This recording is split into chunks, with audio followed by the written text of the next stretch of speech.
أعوذ بالله من الشيطان الرجيم. بسم الله الرحمن الرحيم. وسارعوا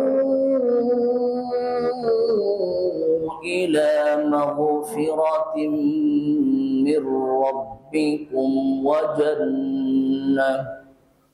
وجنة عرضها السماوات والأرض أعدت للمتقين الذين ينفقون في السراء والضراء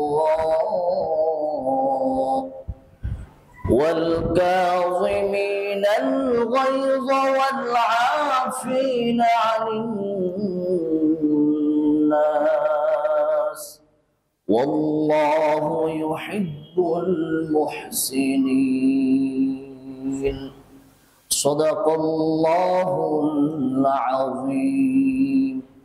সকলে প্রাণ খুলে দুরূদ পড়ি। اللهم صل على محمد وعلى آل محمد كما صليت على إبراهيم وعلى آل إبراهيم إنك حميد مجيد. اللهم بارك على محمد وعلى آل محمد كما باركت على إبراهيم وعلى آل إبراهيم إنك حميد مجيد. معزز মুসল্লিয়ান کرام, মহান আল্লাহ সুবহানাহু ওয়া তাআলার আলিশান দরবারে আমরা শুকর ও সুজুদ আদায় করছি, যিনি আমাদেরকে সালাতুল জুমআ আদায় করার লক্ষ্যে আল্লাহর ঘর মসজিদে এসে সমবেত হওয়ার তৌফিক দিয়েছেন। আমরা সকলেই পড়ছি আলহামদুলিল্লাহ। আজকে আপনাদের সামনে পবিত্র কোরআনুল কারীমের সর্ববৃহৎ সূরা সমূহের একটি সূরাত আলে ইমরান এর 133 এবং 134 আয়াত দ্বয় তেলাওয়াত করেছি। আজকে আমাদের আলোচনার শিরোনাম হলো দ্বীনি কাজে, কল্যাণমূলক কাজে আল্লাহ রাব্বুল আলামিনের নির্দেশ পালন করতে প্রতিযোগী হওয়া। এই বিষয়কে, এই শিরোনামকে সামনে নিয়ে ইনশাআল্লাহ আলোচনা করার চেষ্টা করব। ওয়া মা তাওফীকি ইল্লা বিল্লাহ। সকলেই পড়ি আমিন। সম্মানিত হাজিরিন, দুনিয়ার প্রতিটি মানুষ প্রতিযোগী হয়ে আছে, তারা প্রতিযোগিতায় অংশগ্রহণ করেছে। এক একজন এক এক কাজে, এক একজন এক এক ভাবে। কেউ বা ইহকালীন বিজয়ী হওয়ার জন্য তারা প্রতিযোগী হয়েছে, কেউ বা পরকালীন সময়ে কি করে তারা বিজয়ী হবে, সফল হবে, আল্লাহ রাব্বুল আলামিনের বিশেষ রহমত কিংবা আল্লাহ তাআলার পক্ষ থেকে ক্ষমার ঘোষণা পেয়ে জান্নাতের মালিক হওয়ার মাধ্যমে সফল হবে, সেই জন্য তারা প্রতিযোগী হয়ে আছে। আল্লাহ রাব্বুল আলামিন তার বান্দাদেরকে লক্ষ্য করে বলেছেন যে কোন বিষয়ে আমাদেরকে প্রতিযোগী হতে হবে। আল্লাহ তাআলা বলেন, وسارعوا إلى مغفرة من ربكم وجنة عرضها السماوات والأرض أعدت للمتقين الذين ينفقون في السراء والضراء والكاظمين الغيظ والعافين عن الناس والله يحب ইউহিব্বুল মুহসিনিন। আল্লাহ রাব্বুল আলামিন ইরশাদ করেন, ও আমার ইমানদার গোলামেরা, তোমার রবের পক্ষ থেকে ক্ষমা পাওয়া আর আল্লাহ রাব্বুল আলামিন তোমাদের জন্য আসমান এবং জমিন সমূহের মতো বিস্তৃত যেই জান্নাত সৃষ্টি করেছে সেই জান্নাতের মালিক হওয়া আর আল্লাহর পক্ষ থেকে ক্ষমার ঘোষণা পাওয়ার জন্য প্রতিযোগী হও, প্রতিযোগিতা করো। মনে রেখো, জান্নাত আল্লাহ রাব্বুল আলামিন তার মুত্তাকি বান্দাগুলোর জন্য তৈরি করে রেখেছে। এবার তেমন কাজগুলো কি?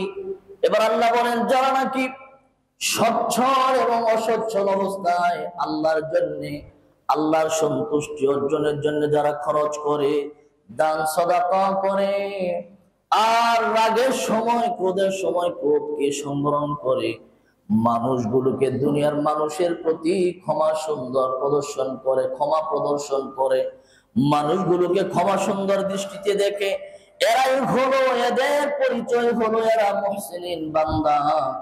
আর আল্লাহ রাব্বুল আলামিন বলেন, ওয়াল্লাহু ইউহিব্বুল মুহসিনিন।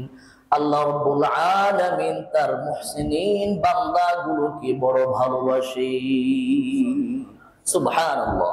সম্মানিত ভাইরা আমার, আল্লাহ তাআলা বললেন দুটো কাজের জন্য প্রতিযোগী করার জন্য, দুটো বিষয় অর্জন করার জন্য প্রতিযোগী হতে বলেছে। এক নাম্বার, মাগফিরাতুম মির রাব্বিকুম, তোমার রবের পক্ষ থেকে ক্ষমার ঘোষণার জন্য, তোমার জন্য ক্ষমার ঘোষণা করা হয়েছে, এমন কাজ করার জন্য প্রতিযোগী হও। আরেকটা কি? ওয়া জান্নাতিন, এমন জান্নাতের জন্য প্রতিযোগী হও, আরদুহাস সামাওয়াতু ওয়াল আরদ, আসমান সমূহ যত বিস্তৃত, এই জমিনগুলো যত বিস্তৃত। এবার এই জমিনটা কত বিস্তৃত? পশ্চিম প্রান্ত থেকে পূর্ব প্রান্ত এরকম না, এটা তো দুনিয়ার। কিন্তু এই দুনিয়ার মতো তার অগণিত অসংখ্য গ্রহ আছে, উপগ্রহ আছে, সেই গ্রহের তো জমিন আছে। এই গোটা আল্লাহ তাআলা সৃষ্টির মধ্যে জমিনটা যত বিস্তৃত, আসমান সমূহ যত বিস্তৃত, এই পুরো সমপরিমাণকে আল্লাহ রাব্বুল আলামিন জান্নাত বানিয়েছেন। সেই জান্নাতের মালিক হওয়ার মতো, সেই জান্নাতের মালিক হওয়ার কাজগুলো তোমরা করার জন্য প্রতিযোগী হও। এটা হলো আল্লাহ তাআলার পক্ষ থেকে ঘোষণা। এই ঘোষণা যখন আল্লাহ রাব্বুল আলামিন দিলেন, মানুষের মধ্যে দুটো ভাগ হয়ে যায়, মানুষ দুটি ভাগে বিভক্ত হয়ে তারা প্রতিযোগী হয়। এক শ্রেণীর মানুষ, তারা মনে করে তারা প্রতিযোগিতা করছে, কিন্তু আল্লাহ রাব্বুল আলামিন বললেন আল্লাহ তাআলার ক্ষমা পাওয়া এবং জান্নাতের জন্য প্রতিযোগী হতে। কিন্তু আমাদের মধ্যে এমন কিছু মানুষ আছে, আমরা এমন কাজের জন্য প্রতিযোগিতা করছি, যেই কাজগুলোর জন্য প্রতিযোগিতা করলে আল্লাহ তাআলার ক্ষমা পাওয়া আর জান্নাতের মালিক হওয়া তো দূরের কথা, বরং এই কাজগুলো করার জন্য আল্লাহ রাব্বুল আলামিনের রাগ, গুসা, ক্ষোভ আমাদের প্রতি আরো বৃদ্ধি পাচ্ছে। এবার কোন বান্দার প্রতি যদি আল্লাহ তাআলার ক্ষোভ, রাগ, গুসা এগুলো বেড়ে চলে, তাহলে ওই বান্দাটা কি আল্লাহর পক্ষ থেকে ক্ষমা পেতে পারবে? নবী করিম সাল্লাল্লাহু আলাইহি ওয়াসাল্লাম বলেছেন, আল্লাহ তাআলার কিছু বান্দা এমন আছে, যখন কবর থেকে তারা উঠবে হাসরের ময়দানে সিংহায় ফুৎকার দেওয়ার পর, তাদের কপালের মধ্যে লেখা থাকবে আইসুম মিন রাহমাতিল্লাহ। মানুষ আশ্চর্য হয়ে যাবে, আমার কপালে লেখা হয়নি কেন? অন্যের কপালে লেখা হচ্ছে, এরকম একটা বিশেষ সিল দেওয়া হচ্ছে। তার মানে আমি কি আজকে রহমত থেকে বঞ্চিত হব কিনা? আমি কি আল্লাহ তাআলার করুণা থেকে মাহরুম হয়ে যাব কিনা? এই যেমন যাদেরকে সিল দেওয়া হবে না তারাও পেরেশানির মধ্যে থাকবে, যাদেরকে সিল দেওয়া হবে তারাও পেরেশানির মধ্যে থাকবে, আবার আনন্দিত হবে। তারা চিন্তা করবে যে হয়তো আমি বিশেষ কোনো পার্সন, এই জন্য আমাকে এই সিলটা দেওয়া হলো। আবার আতঙ্কও থাকবে যে আসলে অন্যদেরকে তো দেওয়া হচ্ছে, আমাকে কেন দেওয়া হচ্ছে? তাহলে এটা কি বিশেষ কোনো সংকেত ব্যবহার করছে? নবী করিম সাল্লাল্লাহু আলাইহি ওয়াসাল্লাম বলেন, আল্লাহ তাআলার কিছু বান্দা এমন আছে যারা মানুষকে হত্যা করেছে বিচার বহির্ভূত ভাবে, তাদের তো নয়, তাদের তো চিরস্থায়ী জাহান্নামী, কোনো কথা তাদের হবে না। কেন হবে না? কারণ মানুষ যখন কোন মানুষকে বিচার বহির্ভূতভাবে অন্যায়ভাবে হত্যা করে, ওই মুহূর্তে সে ইমানের কাতারে থাকে না, সে কাফের হয়ে যায়। আর যে কাফের হয়ে গেল, ওই মানুষটার কোনো ক্ষমা নাই। ক্ষমা একমাত্র হতে পারে যদি যেই মানুষটাকে হত্যা করা হয়েছে বিচারিক ব্যবস্থায় যদি শতভাগ স্বজন প্রীতি ছাড়া, কোন প্রীতি ছাড়া যদি শাস্তি নিশ্চিত হয়, আল্লাহ তাআলা যে শাস্তির বিধান দিয়েছে এই বিধান অনুযায়ী যদি হত্যাকারীরা শাস্তি এই দুনিয়াতে পেতে পারে, পাওয়ার ব্যবস্থা এই দুনিয়ার মানুষেরা করতে পারে, তাহলে হয়তো বা আশা করা যায় কিয়ামতের ময়দানে ওই মানুষগুলো ক্ষমা পাবে। অথবা যেই পরিবারের মানুষদেরকে হত্যা করা হয়েছে, সেই মানে যাকে হত্যা করা হয়েছে তার পরিবার, তার উত্তরাধিকারী যারা আছে, তারা যদি কোনোভাবে তাকে ক্ষমা করে, তাহলে নচেত হত্যাকারী যারা হয়তো দুনিয়ার আদালতে তারা কোনো না কোনো ভাবে মুক্তি পেয়ে যায়। তারা আশা হয়ে থাকে। হত্যা কেন করে? এই হত্যাকাণ্ডগুলো ঘটাচ্ছে এই কারণে তারা দেখেছে অতীত হিস্ট্রি, যে যারাই এই হত্যাকাণ্ড ঘটিয়েছে কোনো ভাবে কোনো প্রভাব যদি থাকে, উচ্চ পদস্থ কারো সাথে যদি সুসম্পর্ক থাকে, তাহলে বিভিন্ন প্রীতির কারণে তাদের সহযোগিতার মাধ্যমে এই বিচারিক অবস্থা থেকে, শাস্তি থেকে মুক্তি পাওয়া যায়, অল্প কিছুদিনের মধ্যে বের হয়ে আসা যায়। এই জন্য তারা পুনরায় আরেকজন মানুষকে হত্যা করার জন্য উদ্বুদ্ধ হয়, তারা সাহস পায়। আল্লাহ রাসূল সাল্লাল্লাহু আলাইহি সাল্লাম বলেছেন, দুনিয়াতে যদি কোনো মানুষ এই শাস্তি থেকে কোনো না কোনো ছলছাতুরি করে বেঁচে যায়, কিয়ামতের ময়দানে আল্লাহ রাব্বুল আলামিনের 10টি শাস্তি থেকে ওই বান্দাগুলো কোনো অবস্থাতেই তারা রেহাই পাবে না। এক, এটা তো গেল যারা সরাসরি হত্যাকাণ্ডে অংশগ্রহণ করেছে। কিন্তু কিছু মানুষ আছে যারা প্ল্যান করে, সহযোগিতা করেছে, পরিকল্পনায় অংশগ্রহণ করেছিল। হত্যাকাণ্ড ঘটানোর পরে হত্যাকারীকে বাঁচানোর জন্য বিভিন্নভাবে সাপোর্ট দিয়েছে। যখন তাকে ফোন করে বলা হয়েছে, ভাই আমি তো এই ভুল করেছি, কিংবা তার অভিভাবক বলেছে, ভাই আপনার তো পরিচিতি আছে, ক্ষমতা আছে, টাকা আছে, এই আছে, সে আছে, আমার সন্তান তো এই কাজ করেছে, কিংবা আমার পাশের লোকেরা, আমার অধীনস্থরা এই কাজ করেছে, আপনি একটু দেখেন। হ্যাঁ, তারা বলে যে ঠিক আছে আমি দেখছি। এই যে দেখছি কথাটা বললে তাকে সেভ করার চেষ্টা করা হলো, এ হলো সহযোগী। এবার নবী করিম সাল্লাল্লাহু আলাইহি সাল্লাম বললেন, কিয়ামতের ময়দানে এই সহযোগিতা যারা করেছে, হত্যাকারীকে রাস্তায় পাথর মেরে তাকে হত্যা করা হচ্ছে, কিংবা তাকে রাস্তায় ফেলে চাকু দিয়ে আঘাত করা হচ্ছে, পাশের থেকে মানুষ দেখে দেখে বাহবা দিচ্ছে, জোরে দে, আরো জোরে। এই যে উৎসাহমূলক কথা, এগুলো হলো সহযোগিতা। কিছু মানুষ আছে সামনে দাঁড়িয়ে দাঁড়িয়ে তারা এই হত্যাকাণ্ড দেখে ভিডিও করে যে কে কত ভিউ বেশি কামানো যায়, কিন্তু 5 জন মানুষ এই হত্যাকাণ্ড ঘটাচ্ছে, আশেপাশে 20 জন মানুষ দাঁড়িয়ে আছে।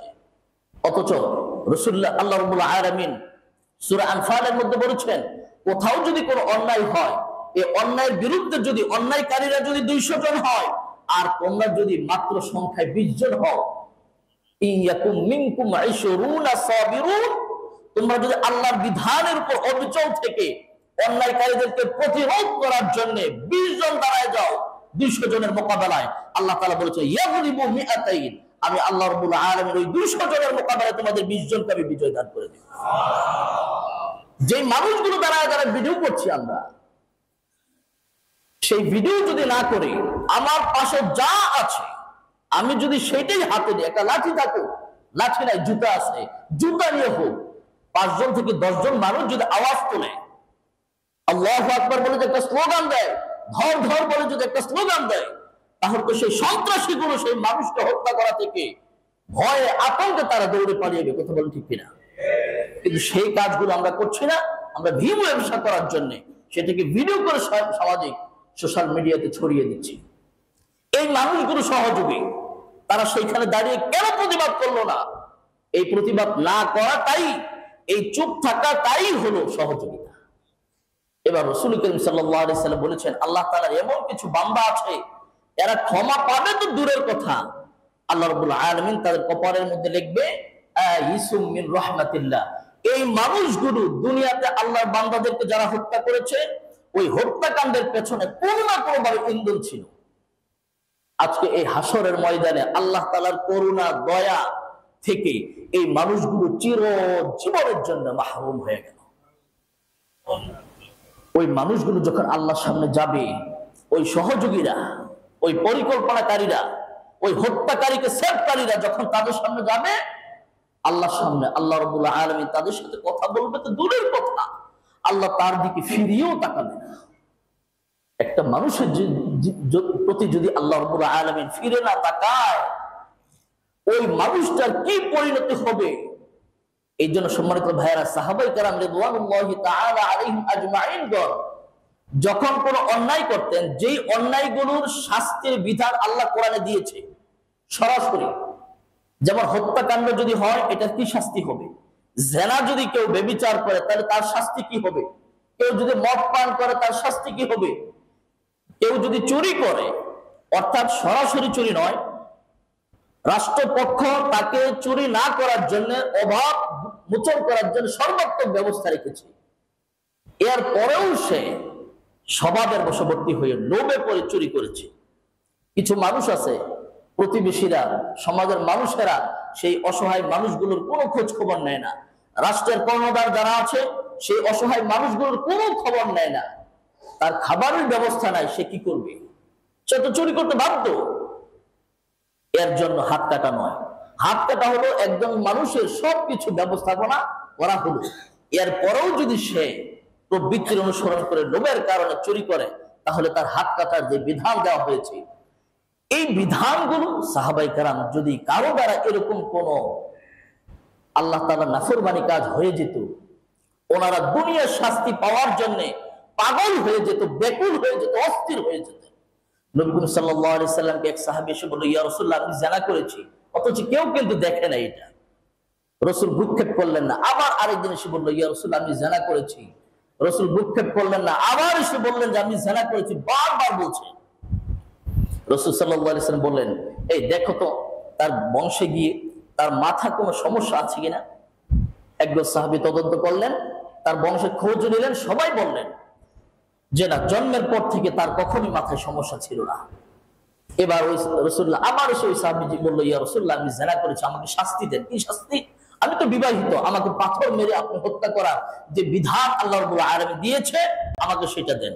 আচ্ছা, তোমাকে যদি পাথর মেরে হত্যা করা হয়, তাহলে সমাজের মানুষ তোমাকে খারাপ বলবে না? সমাজের মানুষ আমাকে খারাপ কেন, গোটা পৃথিবীর মানুষও যদি আমাকে খারাপ বলে, তারপরেও যদি এই দুনিয়ার শাস্তি পাওয়ার কারণে যদি আর শাযীমের আল্লাহ তাআলার কাছে জবাবদিহিতা থেকে যদি আমি মুক্তি পেয়ে যাই, এর থেকে বড় পাওয়া আমার আর কিছু হতে পারে না। সাহাবায়ে কেরাম আবার বললেন এই কথা। রাসূল বললেন, এই দেখো তো সে শরাব পান করছে কিনা, সে নেশাগ্রস্ত অবস্থায় আছে কিনা। সাহাবায়ে কেরাম তার মুখের কাছে গিয়ে ঘ্রাণ নিলেন, বলল যে ইয়া রাসূলুল্লাহ, কোনো ঘ্রাণ পাওয়া যাচ্ছে না। এবার তাকে জিজ্ঞেস করা হলো, জিনা কাকে বলে তুমি জানো? না এমনি বলছো? হ্যাঁ, আমি জানি জিনা কাকে বলে। জিনার সংজ্ঞা বর্ণনা করলেন। আবার তিনি বললেন যে আমি জিনা করেছি, আমাকে শাস্তি দিন। রাসূলুল্লাহ সাল্লাল্লাহু আলাইহি ওয়াসাল্লাম বললেন, সুরমাদানির শলাকা যেইভাবে সুরমাদানির ভিতরে প্রবেশ করায়, তুমি কি সেইভাবে প্রবেশ করিয়েছো? বলল যে হ্যাঁ, আমি সেইভাবে প্রবেশ করিয়েছি, আমাকে শাস্তি দিন। একটা মানুষ কি পরিমাণ আরশ আযীমের পরকালীন শাস্তি থেকে বাঁচার জন্য দুনিয়ায় কেমন ব্যাকুল হয়ে যায়। আর দুনিয়ার মানুষেরা, আমরা এই দুনিয়ার শাস্তি থেকে বাঁচার জন্য কত প্রাণপণ চেষ্টা করি। সম্মানিত হাজিরিন, রাসূলুল্লাহ সাল্লাল্লাহু আলাইহি ওয়াসাল্লাম সেদিন বলেছিলেন, এই সাহাবী যদি আমার কাছে না বলে, যেহেতু তার কোনো সাক্ষী নেই, সে যদি আল্লাহ তাআলার কাছে তওবা করে ফেলতো, আল্লাহ হয়তো তাকে ক্ষমা করে দিত। কিন্তু যেহেতু তার এত ভাবে স্বীকারোক্তি দেওয়ার পর বিষয়টি প্রমাণিত হয়ে গিয়েছে, কাজে এখন আর বিচারিক প্রক্রিয়ায় তাকে শাস্তির মধ্যে কোনো কম করা, একটু ছাড় দেওয়ার কোনো সুযোগ আমি রাসূলের নাই। এবার তাকে শাস্তি দেওয়া হলো। সম্মানিত হাজিরিন, আমার ভাইয়েরা, দুনিয়ার শাস্তি থেকে বেঁচে যাওয়া এটা সফলতা নয়। একজন মানুষ যদি মনে করে যে আমি অপরাধী, আমি সত্যি অপরাধ করেছি, তাহলে আমি যদি আল্লাহর শাস্তি থেকে, ইহকালীন যে শাস্তি, এ থেকে যদি কোনোভাবে আমি বেঁচে যেতে পারি, এটা সফলতা নয়। ধরে নিতে হবে আমি আপনি আরো মহা বিপদে পড়তে যাচ্ছি। কারণ দুনিয়ার শাস্তি থেকে প্রতারণার মাধ্যমে, ষড়যন্ত্রের মাধ্যমে, প্রীতির কারণে আমরা বেঁচে গেলাম, কিন্তু আরশ আযীমের মালিক যিনি, সে আল্লাহর শাস্তি থেকে আমরা কি করে বাঁচবো, কিভাবে বাঁচবো? তিনি তো সেদিন বলবেন, লিমানিল মুলকুল ইয়াউম, আজকের রাজত্ব কার? লিল্লাহিল ওয়াহিদিল কাহ্হার। মহা রাগে রাগান্বিত আল্লাহ রাব্বুল আলামিন নিজেই জবাব দেবে যে আজকের বিচারিক পাওয়ার, আজকে একমাত্র বিচারক, একমাত্র মালিক হলেন আমি আল্লাহ। কারণ কোন মানুষ তো সেদিন ভয়ে জবাব দিতে পারবে না। তো প্রত্যেকটা অপরাধী তো জানে সে কি পরিমাণ অপরাধ করেছে। যে যত বেশি অপরাধ করবে এই দুনিয়াতে, সেদিন তার স্মরণ শক্তি আল্লাহ তাআলা আরো প্রখর করে দিবে, তার সব মনে পড়বে কিভাবে করেছে। যখন আল্লাহ প্রশ্ন করবে তখন ভয়ে তার মাথা নিচু হয়ে যাবে। আল্লাহ রাব্বুল আলামিন এর পরের আয়াতে বলেছেন, আল ইয়াউমা তুজজা, আজকে এমন একটা দিবস, লা যুলমাল ইয়াউম, আমার কোন বান্দা বিন্দু পরিমাণ জুলুমের শিকার হবে না। দুনিয়াতে তোমরা বৈষম্যের শিকার হতে, জুলুমের শিকার হতে প্রায় 7 থেকে 8 ভাবে মানুষ যখন প্রতিদান পাওয়ার সময় হয় তখন বৈষম্যের শিকার হয়। 1 নাম্বার, মানুষকে প্রতিদান পাওয়ার কথা তাকে তার প্রতিদান থেকে বঞ্চিত করা হয়। কেউ যদি শাস্তি পাওয়ার উপযুক্ত হয়, তাকে যদি খালাস দেওয়া হয়, তাহলে তাকে তার পাওয়া থেকে বঞ্চিত করা হলো। কেউ যদি কোনো সংবর্ধনা পাওয়ার উপযোগী হয়, তাকে বঞ্চিত করা হলো, তাহলে সেও প্রতিদান পাওয়া থেকে বঞ্চিত হয়েছে। 1 নাম্বার। নাম্বার 2, যতটুকু প্রতিদান পাওয়ার কথা ততটুকু না দিয়ে তাকে কম দেওয়া হয়েছে, এটাও তাকে বঞ্চিত করা হলো। নাম্বার 3, শাস্তি, তার জন্য যতটুকু শাস্তির উপযুক্ত ছিল মোটেই তাকে শাস্তি দেওয়া হয় নাই, এটা হলো নাম্বার 3 নাম্বার। নাম্বার 4, শাস্তির উপযুক্ত ছিল না কিন্তু জোর করে তাকে শাস্তি দেওয়া হলো, এটা হলো 4 নাম্বার। নাম্বার 5, জালেমদেরকে মুক্তি দিয়ে দেওয়া, জালেমরা মুখ ফুরিয়ে হেঁটে যাওয়া, আর মাজলুম যারা, নির্যাতিত নিপীড়িত যারা, তারা অবাক দৃষ্টিতে তাকিয়ে তাকিয়ে চোখের পানি ফেলা আর এই জালেমদের হেঁটে যাওয়া দেখা, এটা হলো 5 নাম্বার। 6 নাম্বার, একজনের অপরাধ আরেকজনের কাঁধে চাপিয়ে দেওয়া।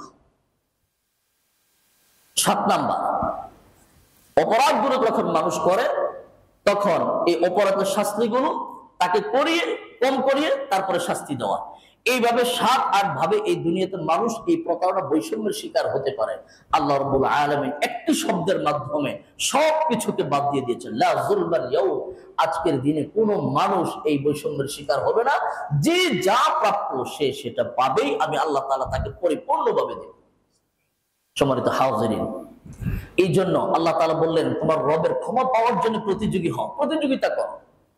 আল্লাহ রাব্বুল আলামিনের পক্ষ থেকেই ক্ষমা পাওয়ার জন্য আমাদের প্রতিযোগী হওয়া। কোন কাজগুলো করলে আল্লাহ তাআলা আমাকে ক্ষমা করবেন কিংবা আল্লাহ তাআলার পক্ষ থেকে ক্ষমা পাওয়া যাবে, এই কাজগুলো বেশি বেশি করার জন্য প্রতিযোগিতা করা দরকার ছিল। কিন্তু সেটা না করে এক শ্রেণীর মানুষ তারা করছে কি, যেই কাজগুলো করলে আল্লাহ তাআলার রাগ আরো বেশি বেড়ে যায়, এই কাজগুলো আমরা করছি, এই কাজগুলোর মধ্যে প্রতিযোগিতা করছি। আরেক শ্রেণীর মানুষ আমরা বলছি যে ঠিক আছে আমরা ভালো কাজের প্রতিযোগিতা করব, তবে এখন না। কখন করবেন? আগামীকাল থেকে করব। এখন না, আগামী শুক্রবার থেকে করব। এখন না, ওই যে সামনে শবে বরাত আসতেছে, শবে কদর আসতেছে, সেই দিন একবারে তওবা টওবা করে ভালো হয়ে যাও। আজকে থেকে না। ঠিক আছে হুজুর, আপনি বলছেন, কোনো অসুবিধা নাই। ওই যে সামনে রমাদান মাসটা কাছাকাছি, এই রমাদান মাস থেকে একেবারে ভালো হয়ে যাবে। না না, আজকে না, কবে? ওই নিয়ত করেছে ছেলে মেয়েদেরকে বিবাহ দিয়ে তারপর হজে যাব, ইনশাল্লাহ হজ থেকে এসে একবার ভালো হয়ে যাব। এরকম আমরা এক একজন এক এক ভাবে ভালো কাজ শুরু করার প্ল্যান করি, পরিকল্পনা করি। সম্মানিত ভাইয়েরা আমার, আমাদের মতো আমাদের থেকে আর অনেক বেশি শক্তিশালী, অনেক বেশি বিচক্ষণ মেধাবী মানুষেরা, তারা আমাদের থেকে আরো ভালো, আরো বেটার পরিকল্পনা তারা করেছিল। কিন্তু দুর্ভাগ্যের বিষয় হলো তাদের জীবনে সেই আগামীটা আসেনি, অথবা কারো কারো জীবনে আগামীটা এসেছে, কিন্তু যখন সময় এসেছে তখন আফসোস করে তাকে বলতে হয়েছে, লাউলা আখরতানি ইলা আজারিন করিব, আমাকে যদি, আহারে আফসোস, আর কিছুটা সময় আমাকে অবকাশ দেওয়া হতো, তাআসাদদাকা ওয়া আকুম মিনাস সালিহিন, তাহলে আমি নেক কাজ করি, আমি নেককারদের অন্তর্ভুক্ত হয়ে যেতাম। এই দুই ক্যাটাগরির মানুষ আমাদের মধ্যে আছে। সম্মানিত হাজিরিন, নবী করিম সাল্লাল্লাহু আলাইহি সাল্লাম বললেন, বাদিরু বিল আ'মালি সাবআন, 7টি জিনিসের উৎপত্তি হওয়ার আগেই তোমরা নেক কাজ করার, ভালো কাজগুলো করার জন্য প্রতিযোগী হও। কয়টি জিনিসের উৎপত্তি? 7টি জিনিস, 7টি অবস্থা, 7টি মুহূর্ত তোমার জীবনের মধ্যে উৎপত্তি আসার আগেই তুমি ভালো কাজগুলো করার জন্য প্রতিযোগী হও। এবার নবী করিম সাল্লাল্লাহু আলাইহি ওয়াসাল্লাম প্রশ্ন করছেন, হাল তানতাজিরুনা ইল্লা ফাকরান মুনসিয়ান, তুমি যে ভালো কাজগুলো আল্লাহ তাআলার অর্ডারগুলো মানছো না, উপেক্ষা করছো, তুমি কি এমন দারিদ্রতার অপেক্ষা করছো? আল্লাহ তাআলা তোমাকে খুব সচ্ছল রেখেছে বা যতটুকু ভালো রেখেছে, তুমি কি এমন কোন ফাকরান মুনসিয়ান, এমন কোন দারিদ্রতার অপেক্ষা করছো যে দারিদ্রতার মুহূর্ত আসলে তুমি টেনশনে পেরেশানিতে আল্লাহ রাব্বুল আলামিনকেই ভুলে যাবে? এমন মুহূর্তের অপেক্ষা করছো? আও গানান মুতগিয়ান, অথবা এমন ধনাঢ্যতার, এমন সচ্ছলতার অপেক্ষা করছো যে সচ্ছলতা মানুষকে আল্লাহ তাআলা নাফরমান বান্দা বানিয়ে দেয়? আও মারাদান মুফসিদান, তুমি কি এমন অসুস্থতার মুহূর্তের অপেক্ষা করছো যখন মানুষ সোজা হয়ে দাঁড়াতে পারে না, শারীরিক অবনতি চলে আসে? আও হারামান মুফনিদান, তুমি কি এমন বার্ধক্যের অপেক্ষা করছো যে আমার বয়সটা হলে তখন করব, যেই বার্ধক্য মানুষকে বিবেক শূন্য করে দেয়, স্মৃতিশক্তি তার কোনো কাজ করে না? আও মাউতান মুজহিজান, তুমি কি এমন মৃত্যুর অপেক্ষা করছো যে মৃত্যুগুলো আকস্মিক চলে আসে? ওমান থেকে এক ভাই আসলেন, কত বুক ভরা আশা নিয়া। তিনি বিবাহ করার পর 2 মাস না 3 মাস তিনি ঘর সংসার করেছেন, এরপরে তিনি চলে গিয়েছেন দেশের বাহিরে। ওনার সন্তান আসলো, সেই সন্তান ঠিক তিনি 2 বছর পরে দেশে আসলেন। সেই স্ত্রী তার স্বামীকে রিসিভ করার জন্য, সন্তান তার বাবাকে রিসিভ করার জন্য, মা, তার নানি, তার ভাবি, তার আত্মীয় স্বজনরা সবাই মিলে তাকে রিসিভ করার জন্য এয়ারপোর্টে গেলেন। এয়ারপোর্ট থেকে তারা কত আনন্দ চিত্তে একজন আরেকজনের সাথে মোলাকাত করে গন্তব্যের উদ্দেশ্যে ছুটে চললেন। গন্তব্যের কাছাকাছি পৌঁছেও গেলেন। আল্লাহ কি ভাগ্যের নির্মম পরিহাস! আও মাউতান মুজহিজান, এমন মৃত্যু যেটা আকস্মিক চলে আসে, কোনো সিগন্যাল দেওয়া হয়নি। এমন মৃত্যুর অপেক্ষা করছি আমরা। আউদ দাজ্জালা ফাশাররু গায়িবিন ইউনতাযারু, নাকি দাজ্জালের ফিতনার অপেক্ষা করছি, যেটা একটা কঠিন মুহূর্ত, সময়ের নাম কখন চলে আসবে কোনো খবর নাই। আও সাআতু ফাসাআতু আদহা ওয়া আমার, নাকি ওই কিয়ামত দিবসের অপেক্ষা করছো? এই 7টা মুহূর্ত আসার পূর্বে নবী করিম সাল্লাল্লাহু আলাইহি সাল্লাম আমাদেরকে বলেছেন যে তোমরা প্রতিযোগী হও, প্রতিযোগিতা করো। ভাইরা আমার, সাহাবায়ে কেরাম কিভাবে প্রতিযোগিতা করতেন? চমৎকার একটা আয়াত আল্লাহ রাব্বুল আলামিন সাহাবীদের শানে অবতীর্ণ করেছেন। সূরাতুত তাওবা এর ৭৯ নম্বর আয়াত। কোন সূরা? সূরাতুত তাওবা। কত নম্বর আয়াত? ৭৯ নম্বর আয়াত। আজকে বাসায় গিয়ে পড়বেন। আল্লাহ রাব্বুল আলামিন সেখানে কি বললেন? আল্লাযীনা ইয়ালমিজুনাল মুত্তাবিঈনা মিনাল মুমিনিনা ফিস সাদাকাত জুহুদাহুম ফায়াসখারুনা মিনহুম সাখিরাল্লাহু মিনহুম ওয়া লাহুম আযাবুন আলীম। আল্লাহ রাব্বুল আলামিন ডাক দিয়া বলেন, আমার মুমিন বান্দাগুলোর মধ্যে যারা কাজ করার জন্য প্রতিযোগী হয়ে যায়, ওই প্রতিযোগী মানুষগুলোকে নিয়ে যারা বিভিন্ন ভাবে তুচ্ছ তাচ্ছিল্য করে কিংবা তারা যারা অপবাদ দেয়, তাদেরকে বিভিন্ন ভাবে দোষারোপ করে, তাদের পেছনে পেছনে তাদেরকে হেয় করে, তাদেরকে যারা উপহাস করে, সাখিরাল্লাহু মিনহুম, মনে রেখো যে মানুষগুলো এই নেক কাজে প্রতিযোগী হওয়ার কারণে তাদেরকে যারা উপহাস করছে, আল্লাহ রাব্বুল আলামিন ওই বান্দাগুলোকে উপহাস করে। ওয়া লাহুম আযাবুন আলীম, আর আল্লাহ রাব্বুল আলামিন এই সকল উপহাসকারীদের জন্য যন্ত্রণাদায়ক শাস্তির ব্যবস্থা করেছি। এই চরিত্রটা হলো মুনাফিকের চরিত্র। একজন মানুষ নেক কাজে প্রতিযোগী হবে, এটা হলো আল্লাহ রাব্বুল আলামিনের নির্দেশ। এই নির্দেশ পালন করার নির্দেশ দেওয়ার পর যদি কেউ প্রতিযোগী হয়ে যায়, প্রতিযোগী হওয়ার জন্য উদ্বুদ্ধ হয়, প্রতিযোগিতা শুরু করে দেয়, পাশ থেকে যদি কেউ তাকে উপেক্ষা করে, উপহাস করে, তুচ্ছ-তাচ্ছিল্য করে, এই চরিত্রটা কোনো ইমানদারের চরিত্র নয়, এই চরিত্রটা হলো মুনাফিকের চরিত্র। এবার আল্লাহ রাব্বুল আলামিন ৮০ নম্বর আয়াতে, পরের আয়াতে নবীকে বলেন, ইস্তাগফির লাহুম আও লা তাস্তাগফির লাহুম ইন তাস্তাগফির লাহুম ৭০ মাররাতান ফালান ইয়াগফিরাল্লাহু লাহুম। নবী, আপনি এই মানুষগুলোর জন্য ক্ষমা প্রার্থনা করুন আর নাই করুন। যেই সকল মানুষগুলো আমার ইমানদার বান্দাগুলোকে নিয়ে উপহাস করেছে, তাদেরকে তুচ্ছ তাচ্ছিল্য করেছে, এই মানুষগুলোর জন্য আপনি যদি আমার কাছে ক্ষমা চান আর নাই চান, কোন কাজে আসবে না।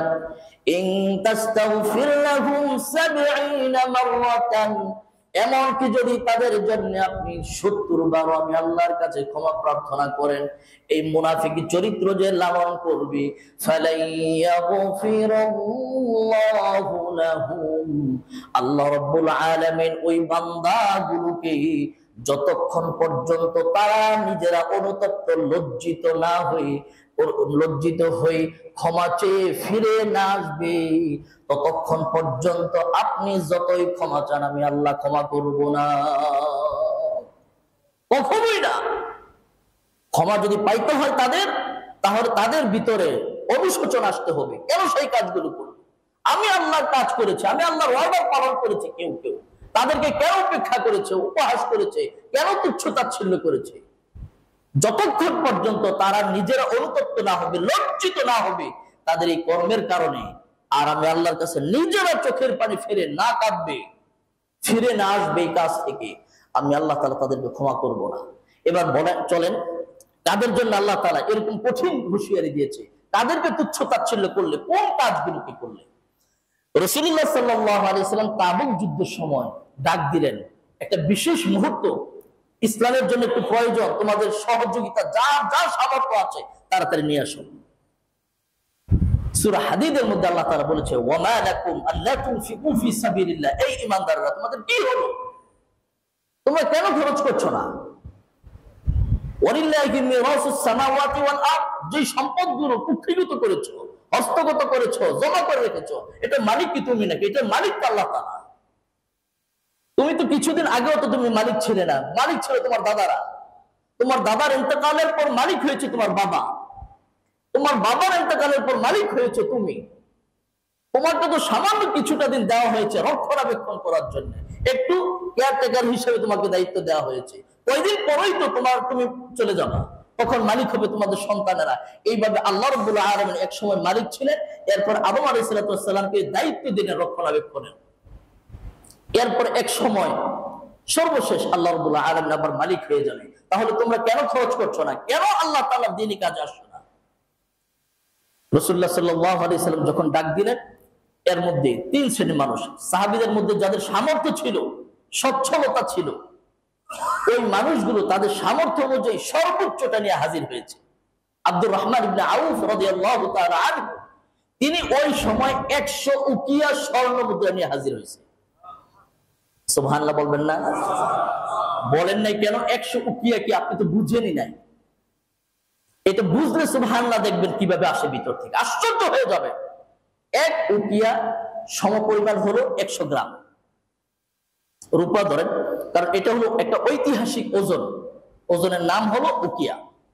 আমাদের দেশে যেরকম কেজি শের আছে না, এটা ঐতিহাসিক, ওই সময় ছিল।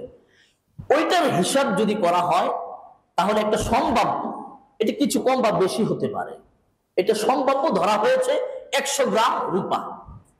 তো এক উকিয়া যদি ১০০ গ্রাম হয়, ১০০ গ্রাম রূপার দাম হলো ১২,০০০ টাকা সামথিং, প্লাস মাইনাস হতে পারে। তো ১০০ উকিয়া তাহলে কত? ১০০ কে গুণন করেন কত হয়? ১২ লক্ষ টাকা। এটা এখনের কথা না, আজ থেকে প্রায় ১৫শত বছর আগের কথা। আব্দুর রহমান ইবনে আউফ রাদিয়াল্লাহু তাআলা আনহু, তিনার কাছে স্বর্ণ ছিল, তিনি ১০০ উকিয়া স্বর্ণ নিয়ে হাজির হয়েছে, যেটা বর্তমান বাজার মূল্য হলো ১২ লক্ষ টাকার উপর।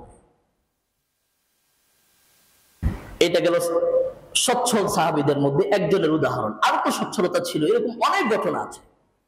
এবার অসচ্ছল যারা, কিছু সাহাবী বসে বলছে যে উপস্থিত যারা ছিল এর মধ্যে কেউ বলতেছে যে আমার তো এখন টাকা পয়সা নাই, আমার যখন টাকা পয়সা হবে তখন আমরা দিব। কিন্তু উপস্থিত জনতার মধ্যে এক শ্রেণীর মানুষ ছিল যারা মুনাফিকি চরিত্র লালন করতো, আরেক শ্রেণীর মানুষ ছিল যারা ইমানি চরিত্র লালন করতো। তো মুনাফিকি চরিত্র যারা, তারা তো বলে বসে আছে যে আমার তো এখন সচ্ছলতা নাই, আমার একটু অভাব চলতেছে, একটু সমস্যা চলতেছে, একটু অসুবিধা চলতেছে, যখন এই অসুবিধাগুলো দূর হবে তখন দিব আমি বেশি করে, এটা বলে বসে আছে। এই চরিত্রের লোক তারা, সবাই বলেন এই চরিত্রের লোক তারা মুনাফিকরা। ইমানদারদের চরিত্রে যারা উজ্জীবিত, এদের মধ্যে যারা অসচ্ছল, এদের চরিত্র দেখেন। এদের মধ্যে এক শ্রেণী ছিল, তাদের অসচ্ছলতাটা এই পরিমাণ যে নিজে চলার মতো কিছু আছে, অন্যকে দেওয়ার মতো নাই। উদাহরণ কি দেখেন, রাসূলুল্লাহ সাল্লাল্লাহু আলাইহি সাল্লামের কাছে একজন মেহমান আসলেন, আসার পর বলল যে আমাকে কিছু খাবার দেন, ক্ষুধার্ত। নবী 11 জন স্ত্রীর ঘরে গেলেন, সবাই বলল যে আমাদের খাবার শেষ হয়ে গেছে, পানি ছাড়া কিছুই নাই। তো মেহমানকে তো আর পানি দেওয়া যায় না। রাসূল এসে বলল, এই সাহাবারা, আনসাররা, তোমাদের মধ্যে কি আছো যে আমার এই মেহমানটাকে মেহমানদারি করাতে পারবে? একজন দাঁড়ায় বলল, ইয়া রাসূলুল্লাহ, আমি পারবো। সে নিজেও জানে না তার ঘরে কি আছে। বাড়িতে নিয়ে গেল মেহমান, যাওয়ার পর ডাক দিয়ে বিবিকে বলে, বিবি, রাসূলের মেহমান নিয়ে আসছি, এখন কি মেহমানদারি করাবো, বলো কি আছে? এখন বিবি ডাক দিয়ে বলে, স্বামী, আমার যে ছোট বাচ্চাটা আছে আমাদের, ওর জন্য সামান্য খাবার আছে, ওর খাবার ছাড়া আমাদের জন্য কোনো খাবার নাই। তাহলে কি করা যায়? এক কাজ করো। তিনি হতাশ হলেন না, কারণ সামর্থ্যের বাহিরে কোনো কাজ আল্লাহ তাআলা চাপায় দেয় না। প্রত্যেকটা মানুষ তার সামর্থ্য অনুযায়ী কাজ করবে। এবার রাসূলুল্লাহ সাল্লাল্লাহু আলাইহি ওই মহিলা, ওই আনসারী সাহাবীর মহিলা বিবি যখন বলল যে ছোট বাচ্চার খাবার ছাড়া আর খাবার নাই, তখন ওই সাহাবী তিনি বললেন, এক কাজ করো, তুমি এই খাবারটাকে, বাচ্চার যখন খাবারের টাইম হবে ওই টাইমে তাকে ঘুম পাড়িয়ে দিবি, তাহলে সে ঘুমাই যাবে, খাবারের জন্য কান্নাকাটি করবে না। আর এই খাবারটাকে পরিবেশন করো। পরিবেশন করলে মেহমানকে আমি খাবারটা দিব, কিন্তু মেহমানকে যখন খাবার দিতে যাব, মেহমান স্বাভাবিক সৌজন্যতামূলক বলতে পারে যে আপনিও খান আমার সাথে। যখন বলবে আর না খাইলে তো সে খাবে না, তখন তুমি এই পাশ থেকে আলোটা নিভিয়ে দিবে। ঠিক আছে, প্ল্যান অনুযায়ী যখন প্ল্যান হলো, বাচ্চার খাবারের সময় হয়েছে, বাচ্চাকে ঘুম পাড়িয়ে দিয়েছে, খাবারটা পরিবেশন করলো। ছোট বাচ্চার খাবার দিয়ে একজন বড় মানুষের হবে? হবে? হবে না। বাহ্যিক দৃষ্টিতে এটা হওয়ার কথা নয়। এখন আল্লাহ যদি খাবারের মধ্যে বরকত দেয় তাহলে সেটা ভিন্ন কথা। যখন খাবারটা পরিবেশন হলো, ঠিকই মেহমান বললো যে ভাই আপনি আমার সাথে বসেন। যখন বসেন বলছে, সাথে সাথে বিবি ওই পাশ থেকে আগুনটা নিভিয়ে দিয়েছে। এবার সম্পূর্ণ খাবারটা মেহমানের সামনে পরিবেশন করে ওই সাহাবী তিনি প্লেট থেকে খাবার নেওয়ার অভিনয় করছেন, খাবার খাওয়ার অভিনয় করছেন। এই করা শেষ, মেহমানের খাবার যখন শেষ, আবার আগুন জ্বালানো হলো, তারা ঘুমিয়ে পড়েছে। সাহাবীর সারা রাত ঘুম আসে না। কেন?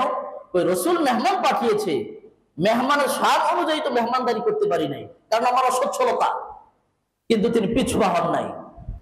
সকালবেলা ফজরের নামাজে গেছে, গিয়ে পিছনে রাসূলুল্লাহ সাল্লাল্লাহু আলাইহি ওয়াসাল্লাম ডাক দিয়েছে, আমার সাহাবী কোথায়? সাহাবী তো টেনশনে শেষ। রাসূল তার অবস্থা দেখে বলল যে মন খারাপ করো না, তোমার জন্য সুসংবাদ আছে, আসো। আসার পর জিজ্ঞেস করলো, আচ্ছা তুমি রাত্রে কি এরকম কাজ করেছো তোমরা স্বামী স্ত্রী, যেই কর্মকাণ্ড দেখে স্বয়ং আল্লাহ রাব্বুল আলামিন মুস্কি মুস্কি হেসেছে এবং আয়াত নাযিল করেছে? সূরা হাশরের 9 নম্বর আয়াত, লা ইয়াজিদুনা ফি সুদুরিহিম হাজাতান মিম্মা উতু ওয়া ইউসিরুনা আলা আনফুসিহিম ওয়ালাউ কানা বিহিম খাসাসা। আল্লাহ রাব্বুল আলামিন ডাক দিয়ে বলেছে, এমন কিছু মানুষ আছে যারা নিজেদেরই এত অভাব, এরপর যখন ইসলামের কোনো প্রয়োজন আসে, তারা জানে যে এরপর হয়তো পারে এই মুহূর্তটার পরে আমার ইন্তেকাল হয়ে যাবে, হতে পারে না, আমি হয়তো এরপর আর সুযোগ পাবো না, অথবা এখন ইসলামের যতটুকু প্রয়োজন একটু পরে তো এই প্রয়োজনটা নাও থাকতে পারে। এই জন্য কখনোই তারা এই কথা বলতো না মুনাফিকদের মতো যে আমার এখন একটু দুরবস্থা, আমার এখন একটু অবস্থা খারাপ, আমি কয়েকদিন পরে দিব, এই কথা বলতো না। যতটুকু আছে সেখান থেকে প্রয়োজনে নিজেরা এক বেলা না খেয়ে, একদিন না খেয়ে, আমি বিদেশে যাব ট্যুর করতে, প্ল্যান করেছি, কিন্তু ইসলামের একটা প্রয়োজন, এই ট্যুরটা করলে আমার খরচ হবে 5 লক্ষ টাকা। আমি যদি এই ট্যুরটা ক্যান্সেল করি দিনের একটা প্রয়োজনে, তাহলে আমার 5 লক্ষ টাকা থেকে গেল। ঠিক আছে, আমি দেশের কোন একটা জায়গায় ট্যুর করে আসলাম 1 থেকে 2 লক্ষ টাকা দিয়ে, আর 3 লক্ষ টাকা আল্লাহর জন্য আমি খরচ করে দিলাম। এই মুহূর্তটা হয়তো পরে আসবে না। এটা হলো অসচ্ছলদের মধ্যে যাদের কাছে কিছু ছিল, নিজেরা চলতে পারত। আরেক শ্রেণীর মানুষ ছিল যারা এমন অসচ্ছল, তারা যে দিবে নিজের কাছেই তো নাই, নিজের খাবার নাই, নিজের টাকা নাই, কিচ্ছু নাই, তাহলে তারা কি করে দিবে?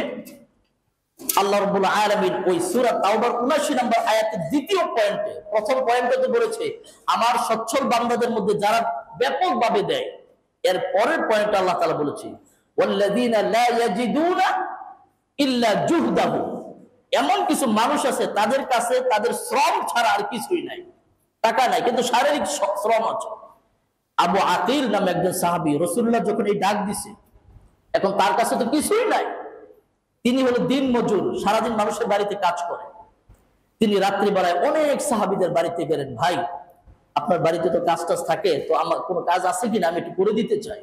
কেউ বলেছে না এখন কাজ নাই আমার কোনো, কেউ বলেছে এটা দিনের কাজ করা দরকার, এখন রাত্রে কেন করবো, কেন আমার রাত্রেই দরকার, আমার টাকাটা খুব দরকার। অনেকে আছে না যে বাচ্চা অসুস্থ হয়ে গেছে, এরকম কিছু অবস্থা থাকে। আবু আকিল নামে সাহাবী, তিনি বললেন যে আমার খুব দরকার, আমি কাজটা রাতেই করছি। ঠিক আছে করো, দিনে তো করবাই।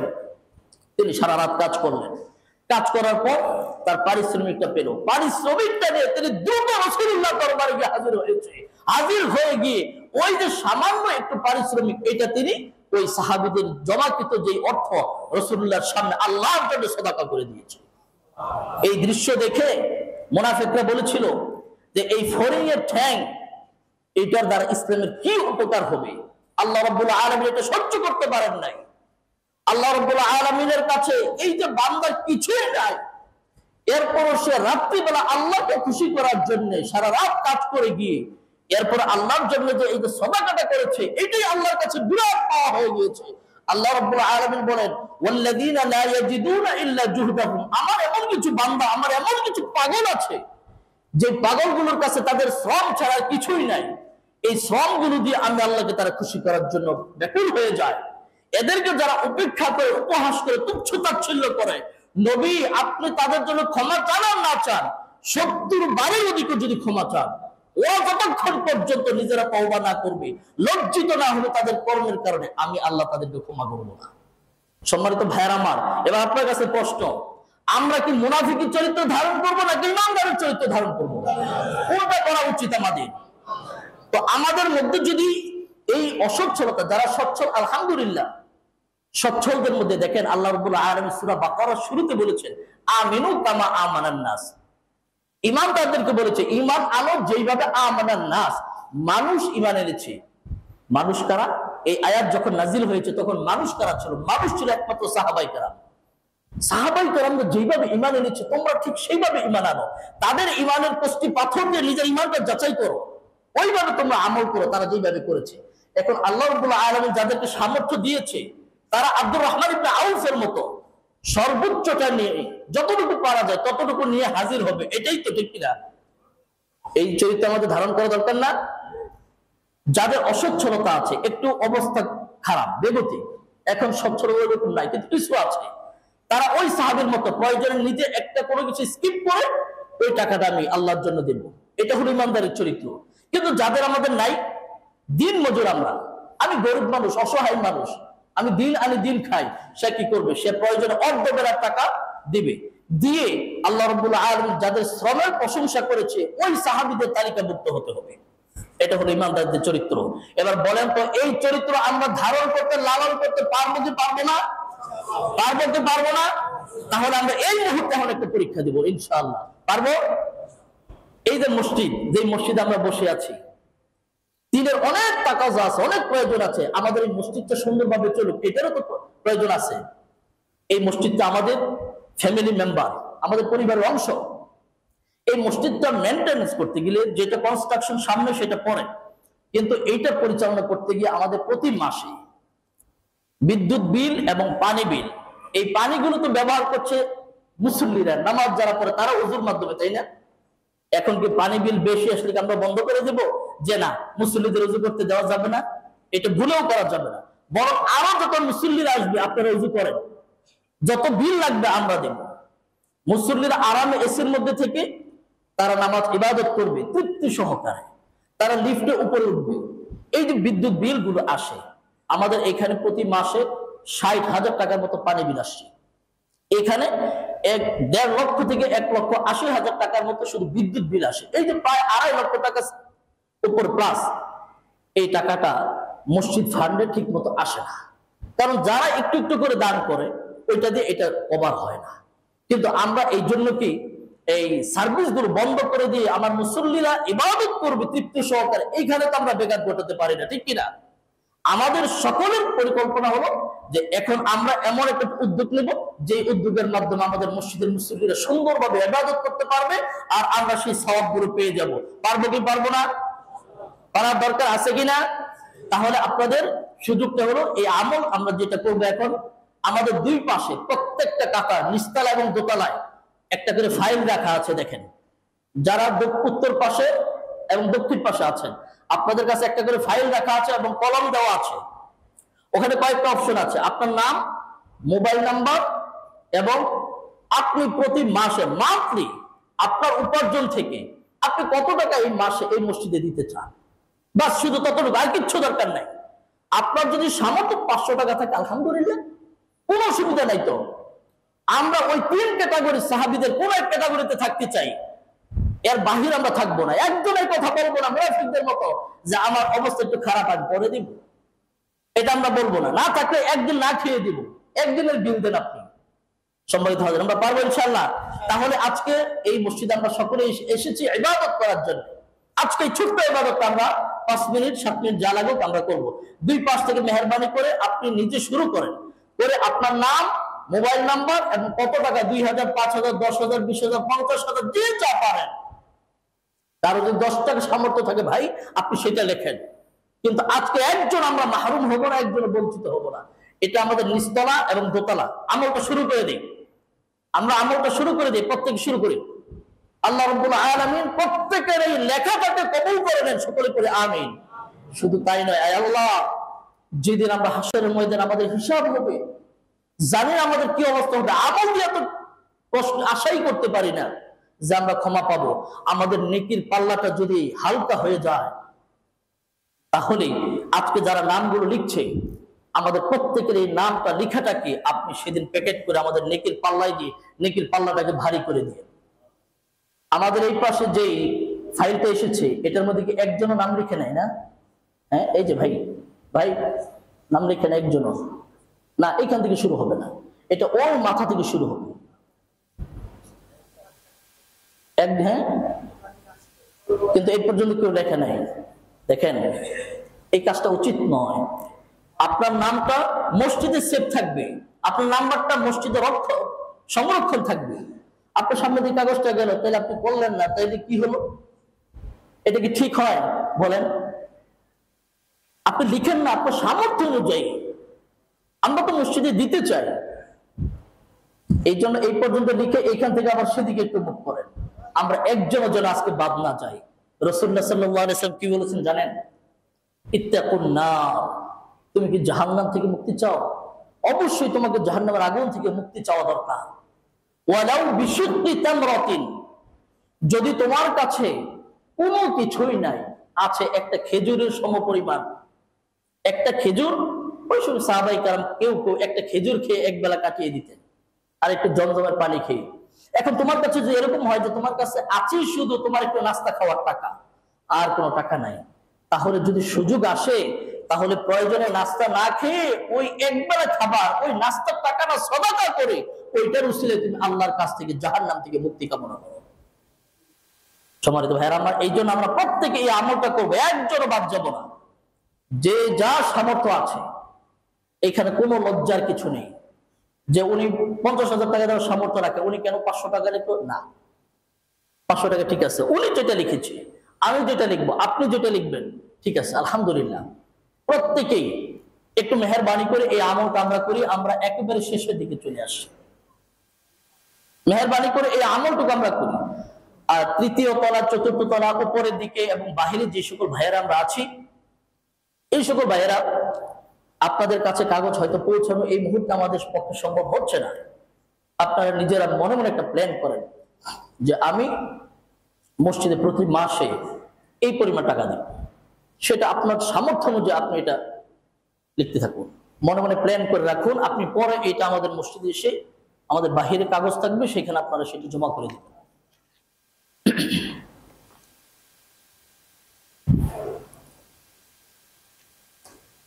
সম্মানিত মুসল্লিয়ানে কেরাম,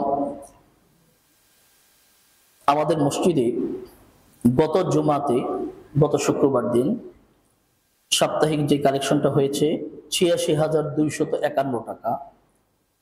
সারা সপ্তাহ জুড়ে ওয়াক্তিয়া সহযোগিতা বক্স থেকে এসেছে ২৮,৬৯২ টাকা। জেনারেল ভাবে সহযোগিতা এসেছে ৯,০০০ টাকা।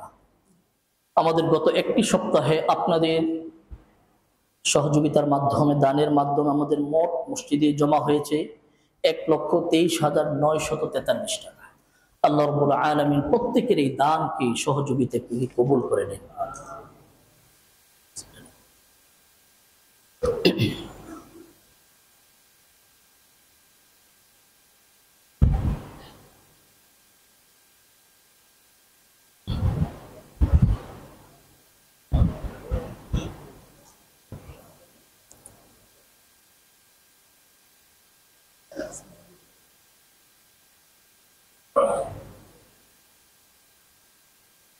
সম্মানিত মুসল্লিয়ানে কেরাম, আমরা আমলটা করতে থাকি, আলোচনার কিছু অংশ আমরা শুনতে থাকি। আল্লাহ রাব্বুল আলামিন বললেন, তোমরা নেক কাজে, কল্যাণকর কাজে প্রতিযোগী হও। আমরা প্রত্যেকেই কিন্তু নিয়ত করি যে আমরা প্রতিযোগিতা করব, কিন্তু ওই যে একটা কথা বলেছি, এই নিয়তটা যখন আমরা করি এটা নিঃসন্দেহে ভালো একটা নিয়ত, কিন্তু এই নিয়তের মধ্যে, এই ভালো নিয়তের সাথে আমরা আরেকটু কাজ করি, সেটা হলো একটা সময় নির্ধারণ করে দিই যে এই মুহূর্ত থেকে নয়, শুক্রবার, জুমা কিংবা শবে বরাত, শবে কদর, রমাদান, হজ, এই জাতীয় কোনো সময়কে আমরা নির্ধারণ করি। দেখেন, আল্লাহ তাআলার বিধান পালন না করা, এটা যখন আমাদের অভ্যাসে পরিণত হয়ে যায়, তখন ওই কাজগুলো ছেড়ে আল্লাহ তাআলার কাজগুলো করা, এটা কোনো দিনের সাথে ফিক্স করলে এটা কখনোই সম্ভব নয়। যেমন দেখেন, অনেক মানুষ হজ করতে যায়, হজের সময় অনেক দোয়া চেয়ে যায়, অনেক মানুষের সাথে কথা বলে যায়। হজ করে আসার পর দেখা যায় ওই মানুষটা অপরাধগুলো ঠিকই করছে। তখন আমরা অনেক সময় একটু রাগ হয়ে বলি, হ্যাঁ, তার হজ করার কি দরকার ছিল, সে হজ করে এসেও সে এই অপরাধগুলো করছে। এই যে কথাটা বলি, হজ করাটা আল্লাহ রাব্বুল আলামিন বলেছে যে হজ করলে তোমার গুনাহগুলোকে মাফ করে দেওয়া হবে, কিন্তু তোমার গুনাহের যে অভ্যাস আছে, এই অভ্যাস পরিবর্তন করে দেওয়া হবে। এই কথা কোনো হাদিসে আল্লাহ রাসূল বলেন নাই, কোরআনে আল্লাহ তাআলা কোথাও বলেন নাই। তাহলে একটা অভ্যাস যদি হয়, তাহলে সেই অভ্যাস পরিবর্তনের জন্য কি করণীয়, কি ফর্মুলা অবলম্বন করতে হবে? আল্লাহ রাব্বুল আলামিন ইসলামের সূচনা লগ্নে শরাব পান করাটা অনেকের অভ্যাসে পরিণত ছিল, এবং সেটা যদিও হারাম ছিল কিন্তু নিজেরা বৈধ করে নিয়েছে। আল্লাহ রাব্বুল আলামিন এই শরাবটাকে, মদকে, এই নেশাকে একবারে হারাম করে নাই, দীর্ঘ সময়ে কয়েকটা ধাপে এটাকে হারাম করেছে। প্রথম বলল, ইয়াসআলুনাকা আনিল খামরি ওয়াল মাইসির, নবী সূরা বাকারা 219 নম্বর আয়াত, আপনার কাছে যদি শরাব সম্পর্কে তারা জিজ্ঞাসাবাদ করে, তাহলে আপনি একটু তাদেরকে বলবেন, কুল ফীহিমা ইসমুন কাবীর, এটার মধ্যে অনেক ক্ষতি, ওয়া মানাফিউ লিন-নাস, তবে কিছু উপকারিতা আছে, ওয়া ইসমুহুমা আকবারু মিন নাফঈহিমা, তবে উপকারিতা থেকে ক্ষতির দিকটা অনেক বেশি। তো ওই শ্রেণীর, ওই যুগে মানুষের মধ্যে তিনটা ক্যাটাগরি ছিল। কিছু মানুষ ছিল তাদেরকে কিনে তো খেতই না, ফ্রি দিলেও খেত না। এখন যেরকম এই কোল্ড ড্রিঙ্কস, অনেকে আছে যে এগুলো ক্ষতিকর, তাকে ফ্রি দিলেও সে খায় না। আরেক শ্রেণীর মানুষ আছে, তার এরকম অভ্যাস হয়েছে যে কিছু না খায়, কিন্তু আমার এই ঠান্ডা পানি না খাইলে আমার হয় না, এটা খেতেই হবে। আর কিছু মানুষ আছে টাকা দিয়ে কিনে খায় না, ফ্রি দিলে খায়। এই তিন ক্যাটাগরিতে ছিল। তো এই আয়াত যখন নাজিল হলো, যারা আগেও খায়নি তারা প্ল্যান করলো সামনে আর জীবনও খাবো না। যেই মানুষগুলো টাকা দিয়ে কিনে খায় না কিন্তু ফ্রিতে খায়, এরা কি করলো, এখন থেকে আর কিনে খায় না, ফ্রিতে দিলে খায় আর কি, কিছুটা অভ্যাস আছে। আর যেই মানুষগুলো খুব যে তার এটা ছাড়া চলে না, তারাও কিছুটা সতর্ক হয়েছে। এখন তাদেরকে আরেকটু বের করে নিয়ে আসার জন্য আল্লাহ রাব্বুল আলামিন আরো কিছুদিন পরে আয়াত নাযিল করলেন, সূরা নিসা, ইয়া আইয়ুহাল্লাযীনা আমানু লা তাকরাবুস সালাতা ওয়া আনতুম সুকারা, যখন নেশা অবস্থায় থাকবা নামাজের ধারে কাছে যাইবা। এখন সে চিন্তা করে আমি যোহর নামাজ পড়তে যাব 12টার সময়, তো 12টার সময় যদি আমি যোহর নামাজ পড়ি তাহলে নেশা করলে নেশাটা থাকে 2 ঘন্টা, তাহলে আমার নেশা যদি করতেই হয় অভ্যাসের কারণে, তাহলে মিনিমাম আমাকে 10টার মধ্যে শেষ করতে হইব সব, ঠিক কিনা? এই জন্য এরা এই টাইমটা এইভাবে করলো। যোহরের পরে যোহর নামাজটা পড়ে সাথে সাথে তো খাওয়া যায় না, খাওয়া দাওয়া করে এরপর সে খাওয়ার যদি কেউ নিয়ত করে এখন খাইলে তো নেশা কাটবে না, তা আসর নামাজ মিস যাবে। আসরের পরে তো নেশা করার প্রশ্নই আসে না, কারণ মাগরিব এশা এই নামাজের বিষয়টি দিয়ে আল্লাহ রাব্বুল আলামিন মানুষকে দীর্ঘ একটা সময় এই নেশা থেকে দূরে রেখেছে। এই নেশা যখন দূর করাটা অভ্যাস হয়ে গেছে, এখন দুর্বল হয়ে গেছে, এবার আল্লাহ রাব্বুল আলামিন সূরা মাইদা 90 নম্বর আয়াত আল্লাহ তাআলা বলেছেন, ইয়া আইয়ুহাল্লাযীনা আমানু ইন্নামাল খামরু ওয়াল মাইসিরু, বাস আজকের পর থেকে যে যেভাবে থাকো এই শরাব পান করা, নেশার জাতীয় কোনো বিষয় গ্রহণ করা, এটা সম্পূর্ণ হারাম করে দেওয়া হবে। তাহলে কোন মানুষের যদি আল্লাহ তাআলার আইন লঙ্ঘন করাটা অভ্যাসে পরিণত হয়ে যায়, যা আমরা মানতাম না, না মানতে মানতে অভ্যাস হয়ে গেছে, এই অভ্যাস আপনি আমি যতই প্ল্যান করি একদিনে সম্ভব নয়, বরং এটাকে দূর করতে হলে এই মুহূর্তে শুরু করতে হবে। তাহলে আস্তে আস্তে চেষ্টা করতে করতে করতে করতে হয়তো ওই যে আপনি হজে যাবেন, হজের আগে একেবারে পরিশুদ্ধ হয়ে যাবে। হয়তো ওই যে শবে বরাতের নিয়ত করেছেন যেদিন থেকে আমি ভালো হবো, ওই শবে বরাতের আগে এটা শেষ হয়ে যাবে। এমন হতে পারে কারো রমাদানের আগে শেষ হয়ে যাবে। এখন ভালো কাজের অভ্যাস, রাসূলুল্লাহ সাল্লাল্লাহু আলাইহি সাল্লাম দেখেন বলেন, মুরু আওলাদাকুম বিসসালাতি ওয়া হুম আবনাউ 7 সিনিন, তোমার সন্তানের বয়স যখন 7 হয় তখন তাকে নামাজের নির্দেশ দিতে থাকো। কেন, নামাজ কি 7 বছরে ফরজ হয়? কয় না। তো কবে ফরজ হয়? সে যখন বালেগ হয়। সাধারণত মানুষ বাচ্চা কাচ্চা 11-12 বছরে বালেগ হয়, তো তখন থেকে নামাজ ফরজ হয়। তাহলে 7 থেকে কেন করতে হবে? ওই এই কারণে করতে হবে, আল্লাহ তাআলার নির্দেশ বান্দা যখন পালন করতে যাবে তখন শয়তান এসে তাকে বাধা দেবে, দুষ্ট বন্ধুরা বাধা দেবে, তার নফস তাকে বাধা দেবে। এই বাধাগুলো মোকাবেলা করে সে আমলটা কন্টিনিউ করা, এটা তার পক্ষে সম্ভব হবে না। তো কি করতে হবে? এটা অভ্যাস করতে হলে কমপক্ষে 4-5 বছর লাগবে। এই জন্য 7 থেকে শুরু করো।